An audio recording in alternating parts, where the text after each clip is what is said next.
Hello, BookTube, and this is a new video for Audio Escapades. And I'm here with Mark from Book Time with Elvis. Hi, And everyone. yeah, and well, basically, it's just an overview of old time radio or OTR. Now, radio sort of started in the very, very late 19th century, in the 1890s and into the teens, or the naught years, I guess, and the teens. But it wasn't really until the 1920s that radio started on its own. In 1922, the BBC started in the UK here in October, actually, 1922. So its centenary is coming up, and we will be doing something special for that in October. But in the United States, and around the world as well. But a lot of the material that we'll be dealing with is either American or British. But for the moment, we'll stick with the United States. Now, in 1922, I think it was about the same time, a radio station in Schenectady, New York, decided to put on live plays, and broadcast them. And at that time, most of the material was not recorded, and some of it was later in the decade, and it was done on 16-inch records, transcription discs. Prior to that, prior to the 20s, there were a few stations that hooked up microphones in theaters and broadcast plays that way. But as the 30s it got rolling along, radio really was picking up its steam in the late 20s and 30s. So most of the material, or a lot of it, was recorded on 16-inch records, directly scratched onto the records, onto the shellac. Now, at that time, it was pretty clear. People were pretty clear at, there was news, and then there was the entertainment. And this is the Depression, so films were big as well, but radio was a bit of a king for a while during this golden age of radio, because all you had to do was have a radio, and you could receive all this stuff free, in a sense. And that's why you see pictures of families and children sitting staring at the at the uh, um, at the radio, as if it was a TV screen. But this was before TV became popular. Now, as I was saying, that most viewers or listeners could distinguish between, obviously, the news and the entertainment.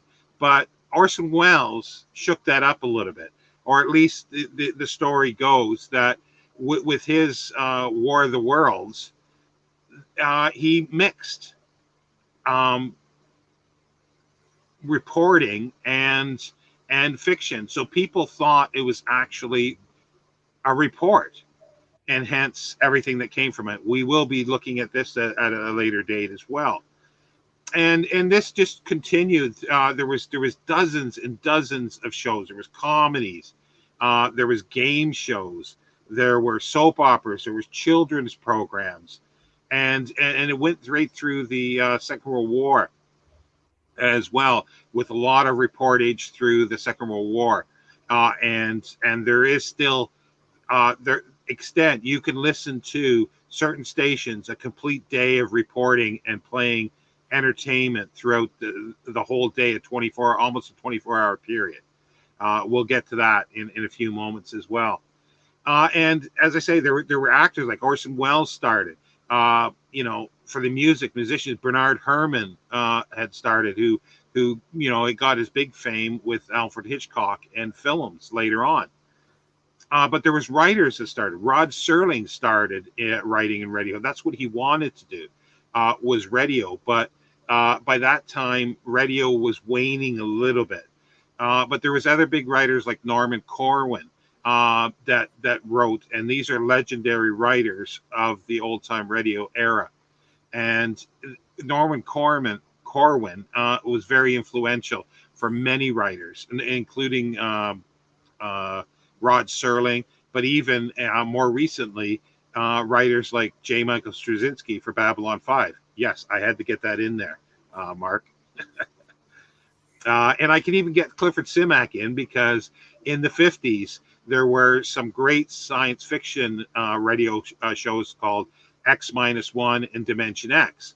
And they made audio programs of some of Clifford Simak's writings, as well as many others. Heinlein, Ray Bradbury, Isaac Asimov, and all those. But now we're in the 50s. And in the 50s, TV began to take over a little bit. But radio still held, because sometimes it had its own program, and there was a TV program, and they were going at the same time, but different stories. And people would work. They would schedule their day around listening to programs, especially in the evening. Also, too, there were some very long running programs called one was called Lux Radio Theater, and that a lot of time did radio programs or dramatizations of films, and sometimes they used the same actors. And Cecil B. DeMille was a host for a time with his very distinctive voice. And you go through the 50s with all this, with reporting, lots of investigative reporting on the radio as well, and some of that is still available. And then we get into the 60s, and this is the waning period of old time radio. And definitely by the mid to late 60s, with yours truly, Johnny Dollar, which was a long running show that was about an investigative agent for insurance company. And that is generally considered the end of the real old time radio period. And it's just sort of almost fizzled away. And then in the late 70s, for American, CBS started, like CBS Mystery Theater, but they just didn't have the punch of the earlier ones. It's as if within a decade or so, they forgot how to make quality radio programs where you can orally hear everything. You picture with sound effects. It was all done in studio, sometimes live. So you would picture all this stuff, and it gave a whole immersive thing, which was a little lacking in some of the 70s and later material for the United States. In the UK here, though, the BBC just kept on with the quality, and they're still doing, for the most part, quality radio programs. And and this video is just, as I say, just a very brief introduction here. And at some point, we will come back and I'll show you some books, specific books that are good introductions. But that's not what this one is about. This is more for online resources, and there's almost a one-stop shopping site that Mark will take over now and show you. It's the Old Time Radio Researchers Group. And once Mark sort of starts introducing it, I will switch the screen to the webpage, and you can follow him through. Take it away, Mark. Super. Thanks a lot, Shawn. Hello, everyone. Yes, so the Old Time Radio Researcher Group website, you need to go to the web address, of course, which is www.otrr.org. And we can see, can we see it yet, Shawn? Is it up? Yeah, just give me a second. Super, there we go. So this is my screen being shared with you and the website we've been talking about, the Old Time Radio Researcher Group. And on their homepage, we are presented with multiple options.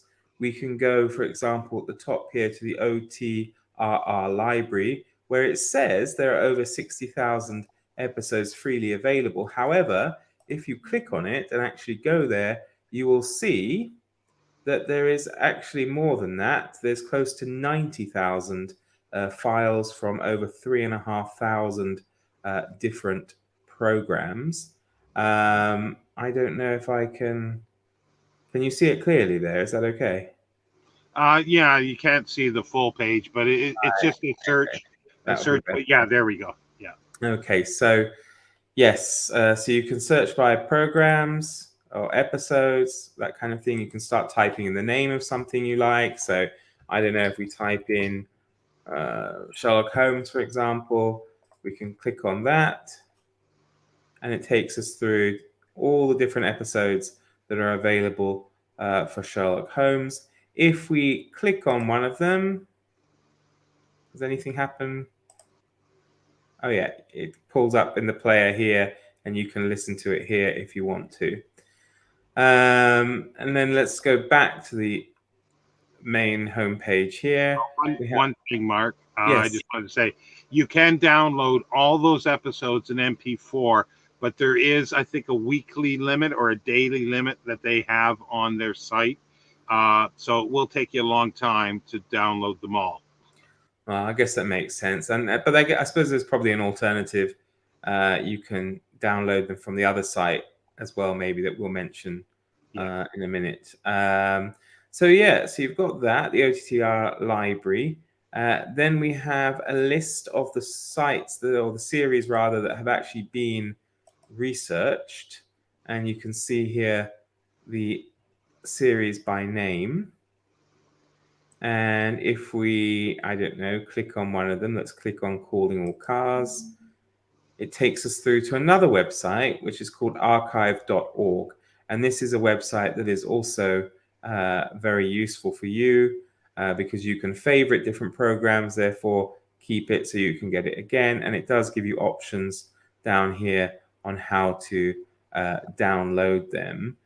Before we go back to the Old Time Radio Research Group website, I'll just show you the homepage of the Internet Archive.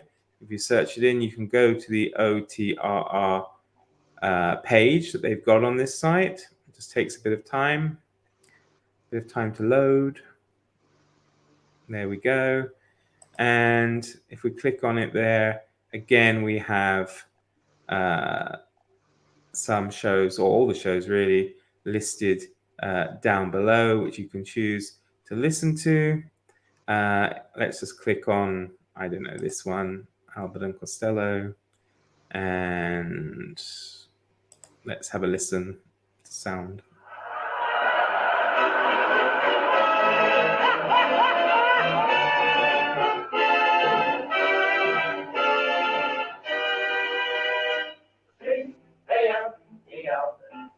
The Abbott and Costello program, brought to you by Camels, the cigarette that's first in the service.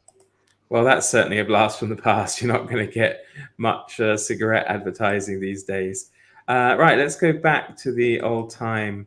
Mark, I just wanted to say about those shows on the archive from the Old Time Radio Researchers Group are ones that they used to call them certified shows, but they're called researched series now, because what they've done is they've trolled through and listened to thousands of copies of this material, identified the correct episodes and the most complete episodes and the best quality episodes. Because the biggest problem that there was with old time radio was that there were collectors that collected the transcription discs that I had mentioned, but they made copies. This would be probably in the 50s, 60s, 70s, and even 80s. They'd make copies on cassettes and pass them around. So they got, many generations of copying. So, and mislabeled. So on the internet, there are thousands of sites with old time radio material. Some are selling them as MP3 on discs, but the quality sometimes is suspect of these, and not just the quality, but even the identification of the episodes are suspect at times. So the Old Time Radio Researchers Group takes these series and takes a long time to identify what is correct and the best quality. So it's not the 90,000 episodes on their library. That's sort of the unedited or the unlooked at material yet. But the research series that's on the archive.org are the ones that they've researched meticulously. Mm-hmm. And it's all free. That's the thing. So you don't need to buy, discs from other people where you're not sure what you're going to get. So then it would be, it is a good thing to go through to this research series page then. Yes. Yeah. Yeah. So you're getting the best quality of stuff available. So it's limited, as I say, to whatever they've got done now, but they're still plugging away and putting up stuff all the time. Yeah. Right. Okay. So moving on then from the researchers, we actually have also the option to look at scripts. So it's a nice, handy resource. If we have a look at that, you can select scripts for different shows. So I don't know. Again, let's click on Abbott and Costello, and they come in PDF format. If you click on it, you can see scans of the original scripts for the shows, which of course you can read and download and read, save, maybe even act out with your friends. So there's all sorts of wonderful things you can do with that. It is really a wonderful resource. And then moving down, we have links and resources for further investigation. We can see there's like an encyclopedia for all things old time radio, where they will show you all sorts of different things connected with the people involved, the shows, and all that kind of stuff. An art gallery where it shows us, of course, all images related to old time radio. And then we have another nice, interesting one, which is old time radio magazines, where you can go through and you can select magazines relating to shows. For example, in this case, again, we'll do Abbott and Costello. Looks like a comic book. So if we click on it, we'll get a PDF of wherever it is, eventually coming, of the comic of Abbott and Costello, which you can obviously download, save, keep, and read. So that looks like it will be quite a bit of fun, I think. And then also we can look for magazines related to radio. I can't remember, Sean, was it which one did we look at? You still have it open on the tab. I do, don't I? Yeah. So this one, yeah. So I have, for example, this one, Radio Age, which is 100 years ago, exactly, as it's the July-August 1922 copy at 50 cents. And it just talks about basically the radio age, some technical information, how, for example, it crosses the Atlantic, how radio photograph crossed the Atlantic in 40 minutes. Then we have a bit further down was some interesting information about all the changes or legislation or rules that come in to radio in different parts of the world. If I can just find that quickly. Here we go. There we go. So shows what's happening in Norway, China, Australia, for example. Then we have technical stuff. So you can see here the type of equipment they use and information about that, as well as different diagrams showing that.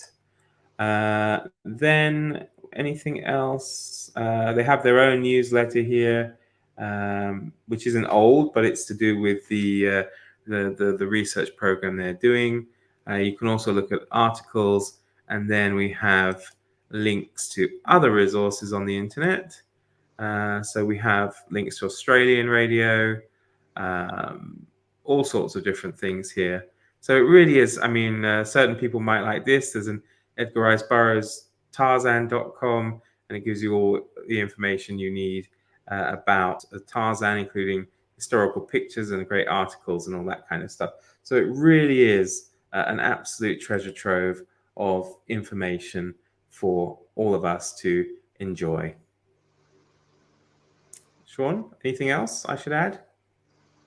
No, I think that's it for the Old Time Radio Research Group. But I believe there still is on there as well, but it would take a little too long. I didn't think of it before.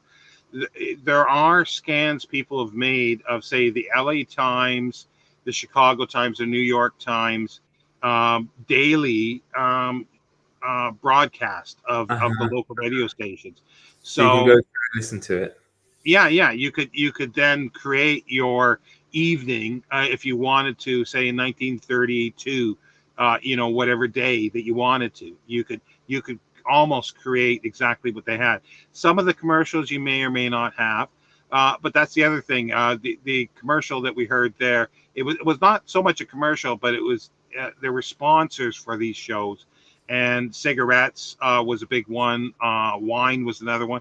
The Sherlock Holmes ones for a time were sponsored by a wine company in California, and you'll get Nigel Bruce, talking to the wine owner and said, "Oh yeah, I enjoy drinking, wine and all this stuff." So they do the commercial. The actors do the commercial, or puffing a cigarette and saying how smooth it is, and they don't cough, but you'd almost see them coughing and say, "Oh, it's good for my lungs," and it's really fun to listen to some of these. But yeah, these are the resources that we'll be pulling from and highlighting material as we go along with this series. And there's so much out there. So if you're interested in this, do take a look. And we do have our sort of schedule more or less set up for the rest of the year, but that doesn't mean that we can add in other things in between if there's enough interest in those to look specifically on it. And our first, though, as we've said before, will be looking at Orson Welles' Mercury Theater on the Air's production of Treasure Island. And for that episode, we've got a very special guest that will be coming on to talk about basically old-time radio music, and specifically Bernard Herrmann, at least if things all go correctly. But yeah, so look out for that the second week in August. But yeah, and I think that's about it for it, unless there was anything else you wanted to add, Mark? No, I think that covers it really for now. Okay, well, thank you, everybody. And do sound out in the comments of what you think about this. And if you've looked at the site, if you're aware of the site. As I say, there are dozens or hundreds of sites on the internet. This is the one that I've found for several decades has been the best. But as I say, but by no means is the only one. But anyway, we'll see you next time, BookTube. Take care. Bye.